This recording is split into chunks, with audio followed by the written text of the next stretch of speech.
Oke, assalamualaikum warahmatullahi wabarakatuh. Di materi kali ini kita akan berkenalan dengan namanya CFC, Controlled Foreign Company.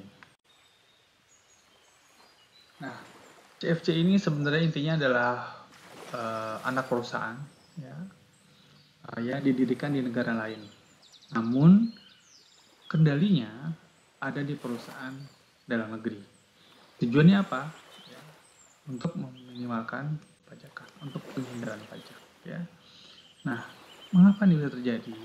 Backgroundnya adalah bahwa memang di sebagian besar negara, prinsip pemajakan atas subjek pajak dalam negeri itu merupakan worldwide income. Oke. Artinya, si subjek pajak itu akan dikenakan pajak baik atas penghasilan yang bersumber di dalam negeri maupun yang bersumber di luar negeri. Namun, berbeda hanya dengan subjek pajak luar negeri. Ya.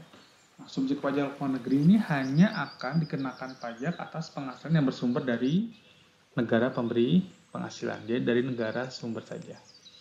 Nah, oleh karena itu, jika ada suatu perusahaan yang merupakan subjek pajak dalam negeri, kemudian mendirikan anak perusahaan di negara lain, ya, maka penghasilan dari perusahaan di luar negeri tersebut hanya dikenakan pajak di negara domisili saat si anak perusahaan tersebut telah memberikan penghasilannya ke negara D.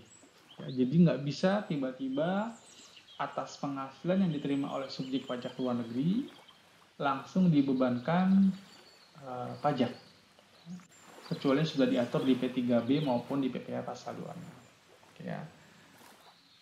Yang menjadi wewenang negara si tempat perusahaan pertama tadi berada adalah jika dia sudah sungguh-sungguh menerima penghasilan dari anak perusahaan di luar negeri tersebut.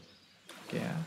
Makanya biasanya CFC itu ditaruhnya, gitu ya, didirikannya di negara-negara yang sistem perpajakannya paling bagus, paling menguntungkan menurut saya, ya, yang tarif pajaknya rendah, banyak tax holiday-nya. Kalau bisa sekalian di tax havens country, ya, baru tuh didirikan namanya controlled foreign company. Apa sih apa sih kegunaannya didirikan CFC? Tentu saja, kalau kita ngomongin pajak ya, pendirian CFC alasannya atau tujuannya adalah satu, untuk menunda PPh. Kenapa? Karena tadi saya bilang bahwa jika penghasilannya diterima oleh subjek pajak luar negeri, ya, maka tidak semua penghasilan yang diperoleh tersebut dapat dipajaki oleh negara domisili. Dia harus menunggu sampai uang dari luar negeri tersebut diakui sebagai penghasilannya si perusahaan domisili. Ya. Kapan sih itu bisa diakui? Nanti saat si perusahaan di luar negerinya memberikan dividen. Nah, nanti kalau jadi dividen, baru tuh si negara domisili dapat mengenakan pajak atas perusahaan induknya. Ya, jadi tujuannya dua, yaitu satu untuk menunda pembayaran, ya. Jadi tunda nih, dibiarin dulu uangnya ditaruh di luar negeri, ya, nggak dipajakin dulu. Nanti kalau sudah diperlukan, kira-kira mungkin pas lagi ada tax amnesty, pas lagi ada penurunan pajak dari 25% ke 22%, baru tuh uangnya dimasukin semua ke Indonesia. Baru terasa perbedaannya bahwa tarif pajak di Indonesia lebih rendah. Oke. Kemudian bisa juga untuk mengurangi tarif pajak efektif. Nah, bagaimana caranya? Bagaimana skemanya? Kita lihat nih skemanya ya. Misalnya ada dua perusahaan di negara yang sama. Ya. Jika si PT Udin ini meminjamkan uang kepada PT Luki, ya, kemudian misalnya sebesar 1 triliun, ya, kemudian PT Luki harus membayar bunga, ya, pokok dan bunga untuk mencicil pinjaman tersebut. Misalnya bunganya 10%. Ya, jadi akan lunas dalam waktu 10 bulan misalnya, atau dalam waktu setahun ya. Namun bunganya misalnya seperti ini. Maka di ilustrasi ini PT Udin akan langsung dikenakan pajak sebesar 22% dari 100 miliar ini. Ya, misalnya kita menggunakan kasus yang sangat sederhana, ya. Ini adalah penghasilan bunga, gitu ya, dikenakan dengan tarif 22% langsung ya. Oke. Sekarang kita ciptakan tema yang lain ya. PT Udin gitu ya, mendirikan sebuah perusahaan di negara A. Negara A dengan tarif pajak yang lebih rendah yang memiliki perjanjian penghindaran pajak perganda dengan negara B. Ya. Nah, dia pengen minjemin ke PT Luki sebenarnya. Tapi dia bangun dulu CFC di negara lain. Kemudian dia suntikan uang sebesar 1 triliun. Ya. Perlu bayar nggak Torek ke PT Udin? Nggak perlu. Ini adalah pinjaman, ya kan? Namanya juga ke anak perusahaan. Maka dia bayar dengan tarif bunga yang sangat ringan. Kemudian Torek ini meminjamkan ke PT Luki dengan bentuk perjanjian yang sama, yang menyatakan bahwa si PT Luki harus membayar bunga sebesar 100 miliar setiap tahunnya gitu ya, atau setiap bulannya. Nah, berapakah uang yang harus dikenakan pajaknya oleh negara B gitu ya? Ingat sesuai dengan tarif PPh pasal 26 atau P3B bahwa tarifnya adalah final sebesar 20%. Ya. Dan ternyata misal negara A adalah negara tax havens, di mana tidak ada pajak sama sekali di negara ini. Tidak ada pajak negara ini.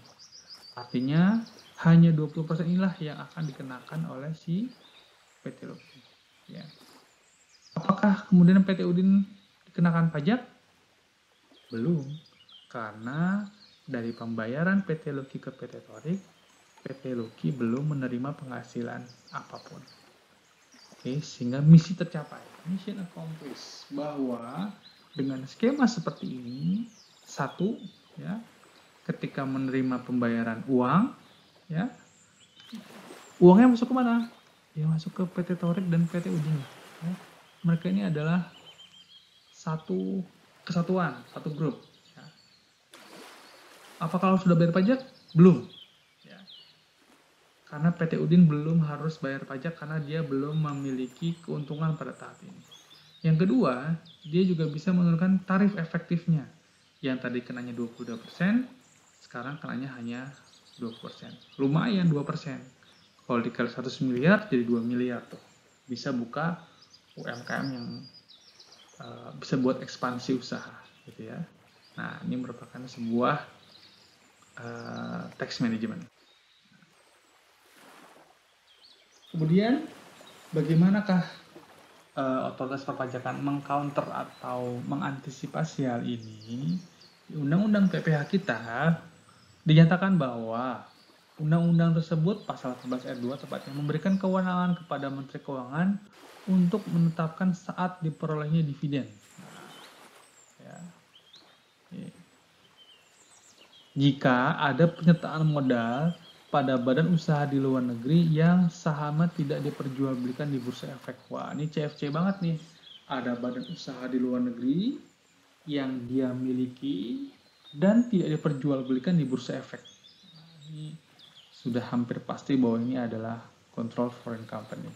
Yang penyertaan modalnya paling rendah 50% atau secara bersama dengan subjek pajak dalam negeri lainnya 50%.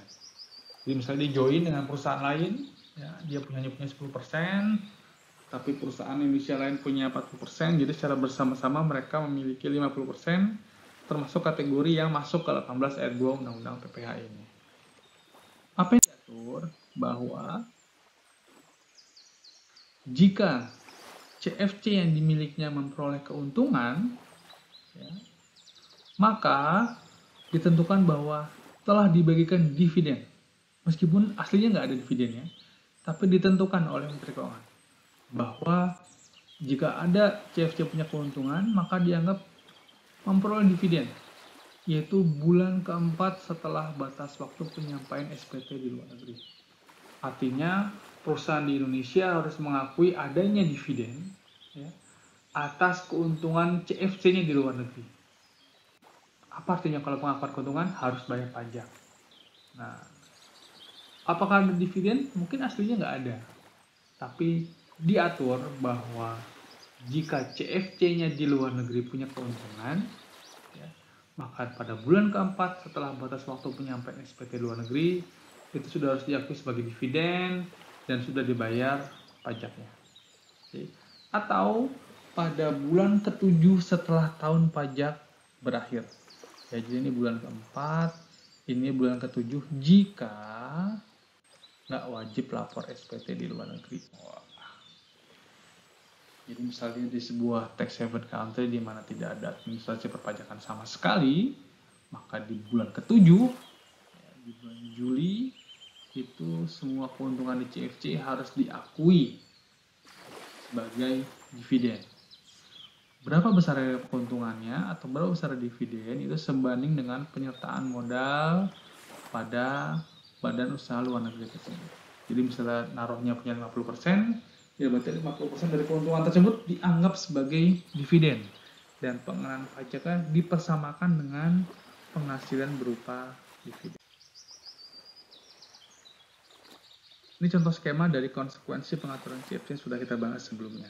Misalnya nih, PT Pisang ya merupakan subsidi pajak dalam negeri, ya. Kemudian dia punya penghasilan dari usaha di Cina sebesar 920 juta. Apakah diakui sebagai penghasilan di tahun pajak 2020? Ya, ya, karena dia memiliki penghasilan dari usaha di Cina sebesar 920 juta. Kemudian nomor 2, dia mendapatkan bunga dari Thai Trading Thailand. Tapi diterimanya kapan? Di awal tahun 2021. Karena ini belum diterima, maka keuntungan dari bunga di nomor 2 ini belum diakui di tahun pajak 2020. Ya. Oke, sip. Apa? Ini bukan CFC nih, ya, Thailand. Ya. Berikutnya, Canby Limited di Australia membagian limited, artinya sahamnya diperdagangkan di Bursa Efek, membagikan dividen sebesar 230 juta kepada PT Pisang, ya.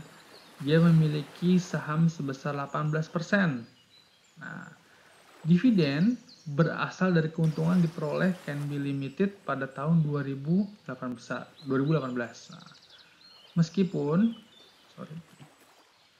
Nah, meskipun ini diperoleh tahun 2018, tapi karena Canby Limited ini bukan CFC. Kenapa bukan CFC? Karena dia limited. Artinya dia diperjualbelikan di bursa efek. Ya. Maka keuntungan yang diperoleh oleh si PT Pisang berupa dividen ini akan diakui ketika dividen tersebut dibagikan. Ya, bukan pada tahun perolehan. Atau bukan pada tahun diperolehnya keuntungan tersebut. Beda dengan nomor 4. Ya, nomor 4 ini menyatakan bahwa ada Bahama Finance Corp. Wah, kalau ada Bahama, Cayman Islands, Hong Kong, Irlandia, Belanda, nah itu sudah indikasi penggunaan CFC, SPV itu ya, transfer pricing, karena mereka lunak pengaturan perpajakannya. Memperoleh penghasilan sebesar 1 miliar pada tahun 2019. Kepemilikannya adalah sebesar 70%. Wah, ini Undang-Undang 18 Undang-Undang PPA pasal 18 sudah masuk kategori CFC nih, ya. Karena kepemilikannya 70%. Dan saham tidak diperjualbelikan di bursa. Oke. Dan tidak membagikan dividen di tahun 2020. Nah, nih. Si Bahama Finance Corp tidak membagikan dividen di tahun pajak 2020. Ya. Dan di Bahama misalnya tidak perlu menyampaikan SPT.